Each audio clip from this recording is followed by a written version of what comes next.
Salve Maria Santíssima. Hoje nós estaremos falando um pouquinho sobre um conteúdo da Suma Teológica, que vai falar sobre a luxúria, de modo específico, no artigo 5, a poluição noturna. Poluição noturna é pecado? Aí vai ter primeiro as objeções, falando que não é. Aliás, que é pecado, melhor dizendo que é.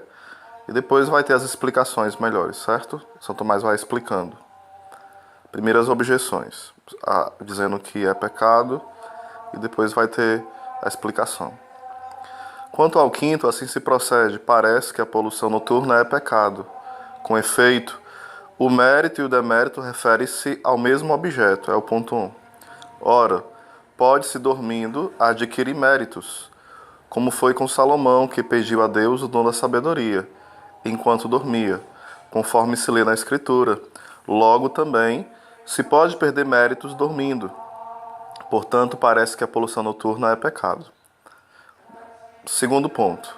Além disso, todo aquele que tem uso da razão pode pecar. Ora, dormindo tem-se uso da razão, pois frequentemente se raciocina nesse estado. Prefere-se uma coisa à outra, concordando ou discordando.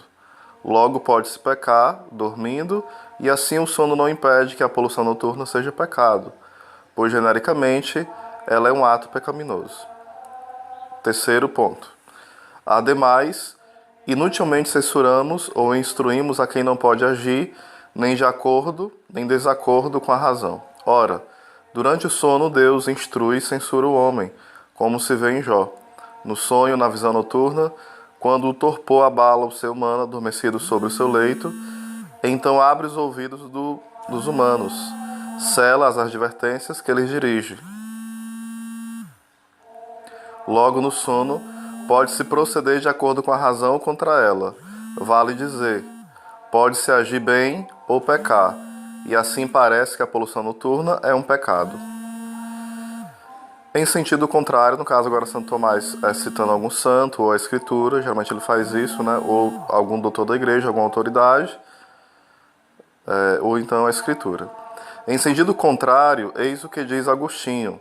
A imagem que se cria no pensamento de quem conversa sobre essas coisas aparece no sonho com tal relevo que não é possível distingui-la de uma união real dos corpos, e então a carne logo se vê excitada e segue-se os efeitos costumeiros. Tudo isso acontece sem pecado. Do mesmo modo que em estado de vigília não é pecado dizer uma coisa que foi pensada sem dúvida para se dizer. Aí continuando, né? Respondo. Pode-se analisar a poluição noturna de duas maneiras. Primeiro, em si mesma. Nesse caso não é pecado, pois todo pecado depende do juízo da razão. E assim o primeiro movimento da sensualidade só é pecado na medida em que pode ser reprimido pelo julgamento da razão. Portanto, faltando esse julgamento, não existe pecado. Ora, durante o sono, a razão não tem um julgamento livre. Não há, com efeito, quem dormindo não tome certas fantasias como reais, conforme ficou patente antes. Assim, não se imputa a ninguém como pecado o que se faz dormindo, sem o livre juízo da razão, como não é imputável também o que se faz enfurecido ou fora de si. Mas a poluição noturna pode também ser considerada quanto à sua causa, que pode ser tríplice, de 3 formas. Antes de mais nada, a causa corporal.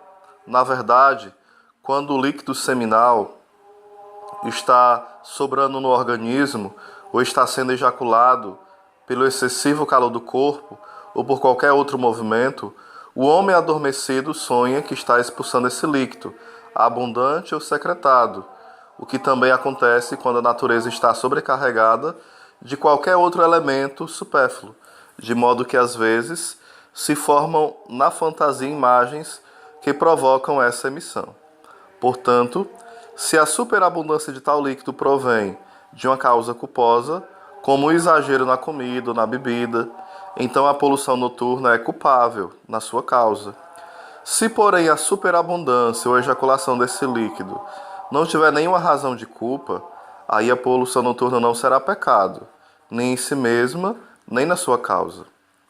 Outra fonte da poluição pode ser interior, ou seja, da alma, como um pensamento havido antes de dormir.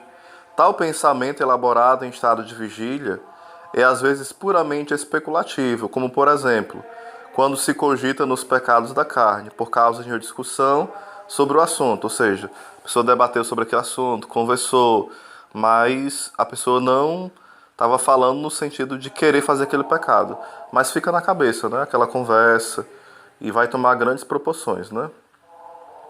Por causa de uma discussão sobre o assunto. Outras vezes, ao contrário, é um pensamento revestido de certa paixão positiva ou negativa. Na verdade, a poluição noturna mais comum procede dos pensamentos sobre vícios carnais, junto com o desejo desses prazeres, pois tais pensamentos marcam e envolvem a alma de tal forma que, dormindo, o homem é mais facilmente levado na sua imaginação a consentir em atos que provocam a poluição. É nesse sentido que o filósofo diz: dado que certos movimentos passam gradualmente do estado de vigília para o sono, os sonhos dos virtuosos são melhores que os de qualquer outra pessoa. E Agostinho também diz: devido à boa disposição da alma, alguns dos seus méritos podem brilhar até no sono. E assim fica patente que a poluição noturna pode ser culposa pela causa que a produz. Contudo, às vezes ela, durante o sono, decorre de um pensamento antes havido sobre atos carnais, como simples especulação ou acompanhado de repulsa por eles. E nesse caso, não tem razão de culpa nem em si mesma, nem na sua causa. A terceira causa, enfim, da poluição noturna é espiritual, mas extrínseca. É o que acontece, por exemplo, quando, por influência do demônio, as representações da imaginação de quem dorme se alteram de tal forma que aquele efeito se produz. E isso às vezes é pecaminoso pela negligência em se premunir contra as ilusões do demônio. Por isso é que se canta no hino do completório: reprime o nosso inimigo, para que os nossos corpos não se manchem. Outras vezes, porém, é sem falta alguma do homem, e só pela maldade do demônio, como se lê em Cassiano, de alguém que, em dias festivos, sempre sofria essas poluições, por provação do tentador, para que ele não se aproximasse da Santa Comunhão. Fica assim demonstrado que a poluição noturna nunca é pecado, mas é às vezes consequência de um pecado anterior. Quanto ao a primeira objeção, né, sobre esse assunto, deve-se dizer que não foi pelo seu sono que Salomão mereceu de Deus a sabedoria. Recebeu como sinal de um desejo precedente, e por isso Agostinho diz que esse pedido agradou ao Senhor. O segundo ponto, deve-se dizer que na medida em que as potências sensitivas interiores são mais ou menos dominadas pelo sono, por causa da turbulência ou da pureza dos vapores, nessa mesma medida o uso da razão fica mais ou menos impedido durante o sono. Algum impedimento, porém, sempre haverá, impossibilitando a quem está dormindo de ter um julgamento totalmente livre, como já foi dito na primeira parte. Logo, não é considerado culpável. O que se faz então? O terceiro ponto. Deve-se dizer que a apreensão da razão não se vê tão impedida durante o sono quanto o julgamento, porque este se perfaz convertendo-se às coisas sensíveis, que são os primeiros princípios do conhecimento humano. Não há, portanto, nenhum inconveniente em admitir que o homem, pela sua razão, aprenda algum conceito novo durante o sono, seja a partir de resíduos de pensamentos anteriores, seja a partir de uma revelação divina ou de influência de um anjo bom ou mau.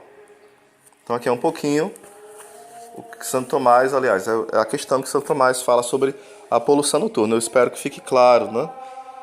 Ela em si mesma não é pecado, porém, nós devemos evitar comidas, né, que vão ajudar a acontecer a poluição noturna, devemos evitar a gula, devemos evitar estar conversando coisas imorais, piadas, ouvir músicas imorais, ouvir coisas pornográficas, ficar alimentando pensamentos indecentes, né, porque daí já vai ser um pecado que vai levar à poluição noturna.